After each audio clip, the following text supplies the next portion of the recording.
তুমি তো আমাকে বলেছিলে তুমি একটা ভালো রিচ ফ্যামিলির ছেলে, এখন তো দেখছি তুমি একটা চাষার বাচ্চার চাষা। আমি আমার ফ্যামিলিকে কিভাবে মুখ দেখাবো? আমার ছোট ভাই আজ যদি আমাকে এখানে না নিয়ে আসতো তাহলে তোমার এই আসল রূপ তো আমি কখনোই দেখতে পেতাম না। তোমার দাদা তো এখনো বেঁচে আছে, তার কাছে গিয়ে জিজ্ঞেস করো যে আলী চৌধুরী কে। বর্তমানে তোমরা যে জমিতে থাকো, দয়া করে আমি ওই জমিটা তাকে দান করেছিলাম। টাকা পয়সা ধন সম্পদ দেখে যদি আমি আলী চৌধুরী মানুষের বিচার করতাম তাহলে আমার সন্তানের সঙ্গে প্রেম করবার কোনো সুযোগই আমি তোমাকে দিতাম না। আপু দেখো, এই তোমার কোটিপতি বয়ফ্রেন্ড কৃষি কাজ করছে। কামরুল, এদিকে এসো। আরে শ্রুতি, তুমি এখানে? কেন কামরুল, আমার এখানে আসাতেই তোমার কি অসুবিধা হয়ে গেল নাকি? লজ্জাবোধ হচ্ছে? আরে অসুবিধা হবে কেন? আর তুমি এভাবে কেন কথা বলছো? কামরুল, এর থেকে ভালোভাবে আমি তোমার সঙ্গে কথা বলতে পারবো না। এসব আমি কি দেখছি? তুমি তো আমাকে বলেছিলে তুমি একটা ভালো রিচ ফ্যামিলির ছেলে, এখন তো দেখছি তুমি একটা চাষার বাচ্চার চাষা।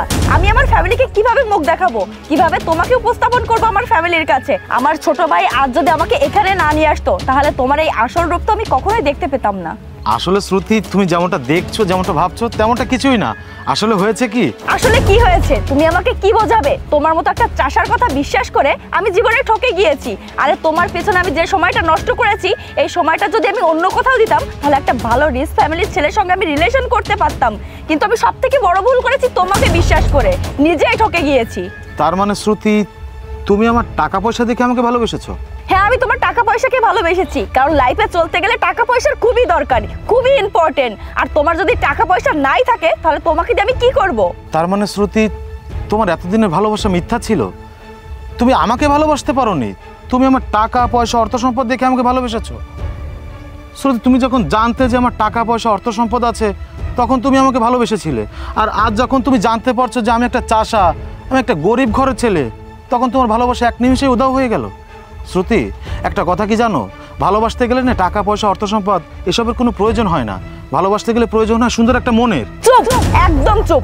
আবেগ দিয়ে জীবন চলে না, জীবন চালাতে গেলে টাকা পয়সার প্রয়োজন হয়। টাকা পয়সা থাকলে সবকিছুই পাওয়া যায়, এমনকি ভালোবাসাও টাকা পয়সা দিয়ে কেনা যায়। শ্রুতি, আজকে একটা বিষয় আমার কাছে ক্লিয়ার হয়ে গেছে। তোমার কাছে ভালোবাসার কোনো মূল্য নেই, তোমার কাছে মূল্য আছে টাকার। আজকে এই যে ধান ক্ষেত দেখতে পাচ্ছ না, এটা কিন্তু একদিনে হয় না, এর পিছনে কঠোর পরিশ্রম করতে হয়। এরপর ধান পাকে, তারপর কাটাই করে মাড়াই করে বাজারজাতকরণ করেই কিন্তু তোমাদের মতো মানুষের ঘরে পৌঁছায়। তারপর তোমরা মজা করে খেতে পারো। আমার ভাবতেই কষ্ট হচ্ছে যে আমি তোমার মতো একটা মানুষকে ভালোবেসেছি।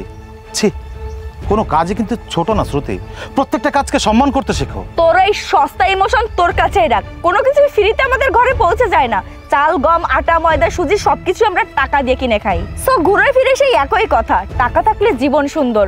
তোর মতো চাষার সঙ্গে আজ থেকে আমার কোনো সম্পর্ক নেই, আমার সামনে আসার চেষ্টাও করবি না। স্যার আসসালামু আলাইকুম, আপনাকে ঢাকাতে যেতে হবে, একটা ইম্পর্টেন্ট মিটিংয়ে জয়েন করতে হবে। এই স্যার মানে? আপনি কাকে স্যার বলে ডাকছেন? স্যারকে স্যার বলবো না তো কি বলবো? আপনি জানেন উনি কে?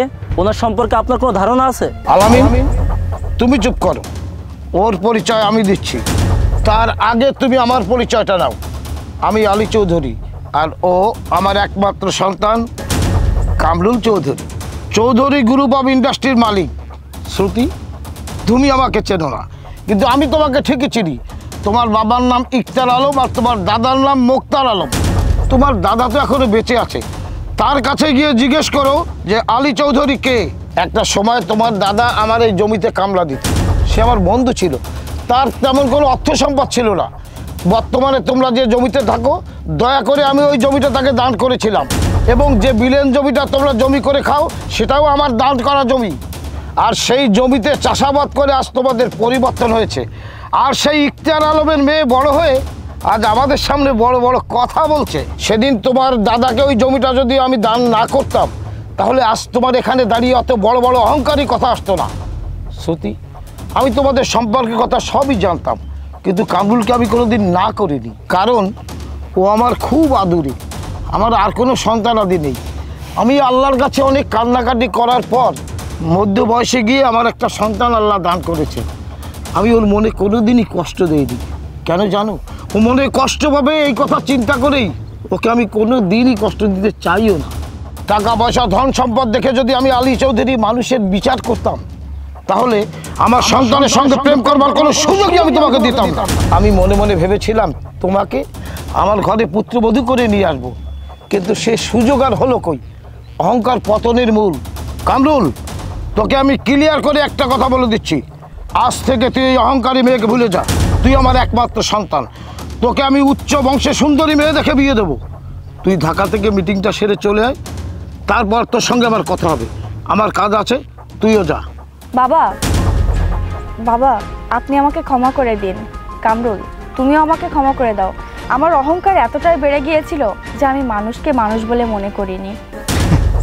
ক্ষমা করব? তা তোমার মতো মানুষকে? I am sorry to say, তোমাকে আমি কখনোই ক্ষমা করতে পারবো না। আর তুমি যে ক্ষমা চাচ্ছ, তুমি তো কোনো ভুল করোনি। ভুল তারাই করে যারা না বুঝে একটা কাজ করে। আর তুমি তুমি তো জেনে বুঝে কাজটা করেছো। তোমার মতো মানুষকে ক্ষমা করা আমার পক্ষে সম্ভব না। একটা কথা কি জানো, তুমি তো ভালোবাসার মূল্য দিতে জানো না। তোমাকে আমি মন থেকে ভালোবেসেছিলাম, আর আমি ভেবেছিলাম যে মানুষটাকে আমি নিঃস্বার্থভাবে ভালোবাসবো, সেই মানুষটা শুধু আমাকে না, আমার খুঁটিনাটি প্রত্যেকটা বিষয়কে ভালোবাসবে। কিন্তু তুমি তুমি তো আমার সম্পত্তিকে ভালোবেসেছো। তাই সরি, তোমার মতো মানুষকে আমি ক্ষমা করতে পারবো না। বাই দ্য ওয়ে, আমার মিটিংয়ে জয়েন করতে হবে, আমার লেট হয়ে যাচ্ছে। বাবা, আমি তাহলে আসি, মিটিংটা শেষ করে দ্রুত চলে আসবো। ঠিক আছে। আলামিন সাহেব, চলুন।